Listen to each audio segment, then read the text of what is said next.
فی الحال سیاست کے میدان کے بعد چلتے ہیں کھیل کے میدان میں، جہاں کرکٹ کو تنازعات سے پاک کرنے اور دلچسپ بنانے کے لیے ہونے والی سالانہ ICC کانفرنس ہانگ کانگ میں ختم ہو گئی۔ اجلاس میں کرکٹ سے سیاسی مداخلت کے خاتمے کے لیے رکن بورڈز کو آزادانہ الیکشن کرانے کا پابند کیا گیا ہے۔ ICC کے سالانہ اجلاس میں کئی اہم فیصلے کیے گئے۔ آئندہ ورلڈ کپ 2015 میں ایسوسی ایٹ ٹیموں کو شرکت کی اجازت دے دی گئی ہے۔ اس طرح اب ورلڈ کپ میں 14 ٹیمیں شرکت کریں گی۔ ICC نے تمام کرکٹ بورڈز کو الیکشن کرانے کا پابند کیا ہے۔ اس کے لیے 1 سال کی مہلت دی گئی ہے۔ تمام بورڈز کو پابند کیا گیا ہے کہ کرکٹ معاملات میں سیاسی مداخلت کا خاتمہ کیا جائے۔ ICC نے بیٹسمین کو رنر کی سہولت اور دونوں اینڈ سے 2 مختلف گیندوں کے استعمال کے قانون کی بھی منظوری دی ہے۔ اسی معاملے پر ہم بات کریں گے۔ پاکستان نے اس اجلاس میں شرکت کی اور اس میں پاکستان کی جانب سے نمائندگی کی گئی تھی کرکٹ بورڈ کے چیف آپریٹنگ آفیسر محمد سبحان کی جانب سے۔ اس وقت ہمارے ساتھ چائنا سے ٹیلی فون لائن پر موجود ہیں PCB کے چیئرمین اعجاز بٹ صاحب۔ اعجاز بٹ صاحب، ICC نے کرکٹ بورڈ سے سیاسی مداخلت کے خاتمے کا فیصلہ کیا ہے۔ آپ پاکستان پر اس فیصلے کے کیا اثرات دیکھتے ہیں؟ دیکھیں یہ میں نے پہلے بھی کلیریفائی کیا ہے بڑے لوگوں کو۔ یہ مسئلہ میں نے ICC کے چیف ایگزیکٹو کے ساتھ بھی ٹیک اپ کیا تھا۔ ان کی جو آفیشیل ہے نا نیوز، وہ it is totally different from what has been relayed in Pakistan, causing a lot of confusion. The actual position is کہ یہ مسئلہ was to come up for approval of the ICC meeting, اور ساتھ ہی انہوں نے اس کو اپروو کر لینا تھا AGM میں۔ AGM 30 کو ہوئی تھی، اس کی پہلے جو تھی 28-29 کو میٹنگ تھی ہماری۔ بٹ وی ڈڈ ناٹ، ہم نے مل کے باقی بنگلہ دیش and some other countries also, وہ ہم نے پریس کیا کہ دس از ناٹ آن، یہ آپ نہیں کر سکتے کہ آربیٹریلی ایک فیصلہ کریں۔ افیکٹڈ پارٹیز 2 تھی، ہم اور بنگلہ دیش، آپ ان کو مشورہ ہی نہ کریں۔ یہ ایک میٹنگ انہوں نے کی تھی in Chennai. This was an unofficial meeting. Circular letter سے لوگوں سے پوچھا تھا, which was also incorrect way of doing a thing very seriously. تھوڑی سی وضاحت اگر میں پوری بات clarification تاکہ پوری ہو جائے نا, just hold on. ٹھیک اس کا this matter when it came up to us, ہم نے ان کو لیگل نوٹس بھی ICC کو دیا تھا. انہوں نے کہا کہ جی آپ آ جائیں, we can sit down across the table and discuss the matter. میں, سبحان اور ہمارا legal adviser, we went to Dubai and we had a very detailed meeting with their party and most of the things were agreed.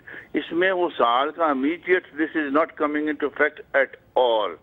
اس میں the only situation is کہ یہ 3 سال کے بعد 1 سال کا نوٹس ہے, 1 سال کا پیریڈ ہے. اگلی جو میٹنگ ہے اس میں یہ کریں گے فیصلہ, اس سے اگلی میٹنگ میں نیکسٹ 2 سال ہو جائیں گے, اس میں کریں گے. اگر if there is any problem in the implementation of جو ہم نے مانگا ہوا ہے کہ یہ اس میں امپلیمنٹیشن نہیں ہو سکتی, ہم نہیں کریں گے, کیونکہ یہ 54 سے چل رہا ہے. اور of a sudden somebody wakes up and says کہ جی جو یہ پرپوز کیا تھا جب ہوا ہے انٹروڈیوس, انہوں نے پرپوز کیا تھا. بٹ صاحب آپ کے نزدیک اس کی وجہ کیا بنی ہے, اس کی وجہ کیا بنی ہے, یہ کیوں ICC نے یہ جو ہے اقدام کیا کہ سیاسی مداخلت کو ختم کرنے کی بات کی ہے؟ دیکھیں جی, میں یہ پاکستان میں آؤں گا, ساتھ بیٹھیں گے تو بتاؤں گا. I have all the details, کیا ہوا تھا, کس نے کیا تھا.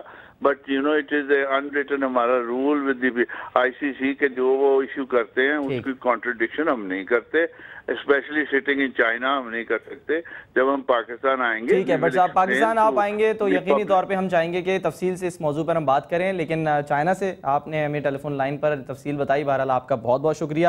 ہمارے ساتھ ٹیلی فون لائن پر ہی موجود ہیں ICC کے سابق صدر احسان مانی. احسان مانی صاحب, آپ نے مختصراً گفتگو بھی سنی اعجاز بٹ صاحب کی. ان کا یہی کہنا ہے کہ واپس آ کے وہ تفصیل سے بتا سکیں گے, لیکن آپ سے اگر میں پوچھنا چاہوں کہ آپ تو صدر رہ چکے ہیں ICC کے, وجہ کیا بنی ہے ایک بنیادی کہ جو ICC کو یہ فیصلہ کرنا پڑا اور ہدایت دینی پڑی کہ جس سیاسی مداخلت کو ختم کرنے کے اقدامات کیے جائیں اور 1 سال کا اس میں ٹائم فریم دیا ہے؟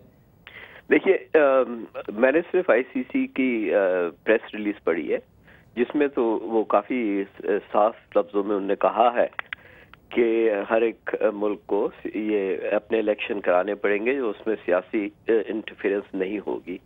بٹ صاحب میٹنگز میں شامل تھے اور موجود تھے، میں نہیں تھا تو میں اس سے کچھ نہیں کہہ سکتا، مگر اگر ہم اس کو ذرا پیچھے ہٹ کے دیکھیں تو لانگ ٹرم میں کرکٹ کے لیے اچھا ہے کہ جو کرکٹ کے سٹیک ہولڈرز ہیں، جو کرکٹ ایسوسیشنز ہیں ملکوں میں، وہ کرکٹ چلائیں۔ میں تو اس نظروں سے دیکھتا ہوں کہ لانگ ٹرم میں جو کرکٹ کی گورننس ہوگی وہ اس سے مضبوط ہوگی اور کرکٹ کی بہتری ہوگی کہ جو ملک میں کرکٹ چلاتے ہیں ان کی آواز سنی جائے گی۔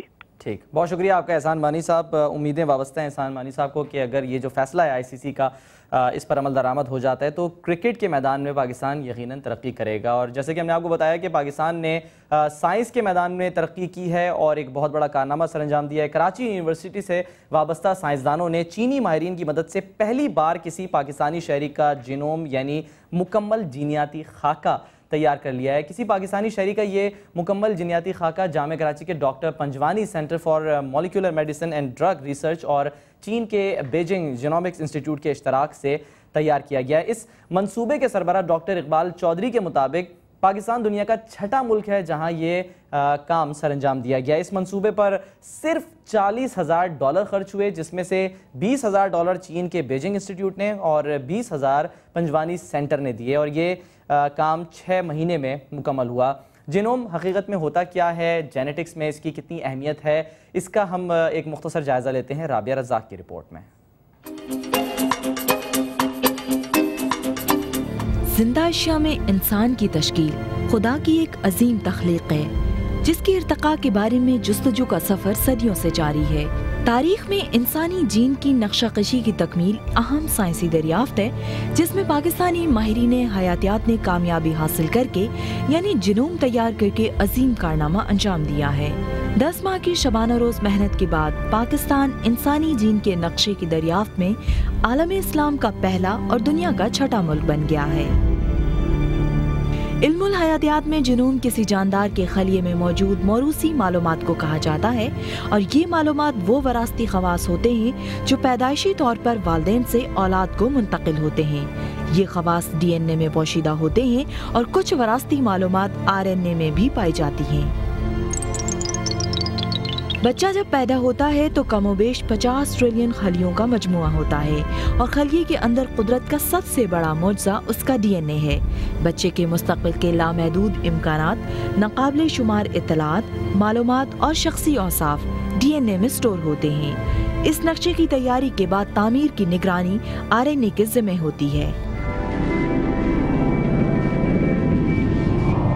1920 میں جرمنی کی ہمبرگ یونیورسٹی کے پروفیسر ہینس ونکلر نے پہلی بار جینوم کی اصطلاح کو متعارف کروایا، جبکہ 2001 میں امریکی سائنسدانوں نے پہلی بار زندگی کے سافٹ ویئر کا مکمل خاکہ تیار کیا تھا۔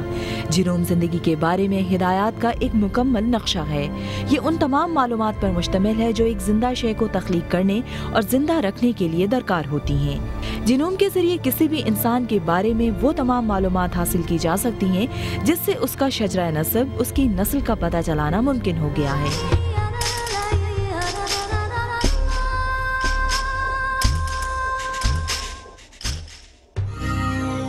جنوم کی تیاری کے بعد یہ بھی جاننا آسان ہو جائے گا کہ کسی انسان کو کون سی بیماری ہو سکتی ہے اور کون کون سی دماغی اور جسمانی تبدیلیاں رونما ہونے کا امکان ہے۔ ماہرین کہتے ہیں کہ اس دریافت کے بعد قبل از وقت امراض کی روک تھام ممکن ہو سکے گی۔ رابعہ رزاق، سما۔ دیکھا آپ نے کہ پاکستان نے کتنی بڑی ایک ترقی کی ہے، کتنا بڑا کارنامہ سر انجام دیا ہے، اور اس کارنامے کو سر انجام دینے والے اس جنوم پروگرام کے سربراہ ڈاکٹر اقبال چودھری اس وقت ہمارے ساتھ ٹیلی فون لائن پر موجود ہیں۔ ڈاکٹر صاحب، سب سے پہلے تو آپ کو بہت بہت مبارک ہو کہ یہ ایک عظیم کارنامہ پاکستان نے چین کے اشتراک سے انجام دیا ہے۔ یہ بتائیے کہ رپورٹ تو ہم نے تفصیلی طور پر دکھائی ہے، آپ سے جاننا چاہیں گے کہ جنوم عوام کے لیے کیسے اور کس طرح فائدہ مند ہے؟ بہت بہت شکریہ سلمان صاحب، السلام علیکم ورحمۃ اللہ۔ دیکھیے، جنوم جو ہے، جیسے کہ آپ نے اپنی رپورٹ میں بھی بتایا کہ یہ ایک پورا کمپلیٹ سافٹ ویئر ہے کسی بھی جاندار کا۔ جب ہم ہیومن جنوم کی بات کرتے ہیں تو ہم انسان کے جنوم کی بات کرتے ہیں، اور ہمارے جسم کی مشابہت سے لے کر اور اس میں جو کچھ بھی ہے وہ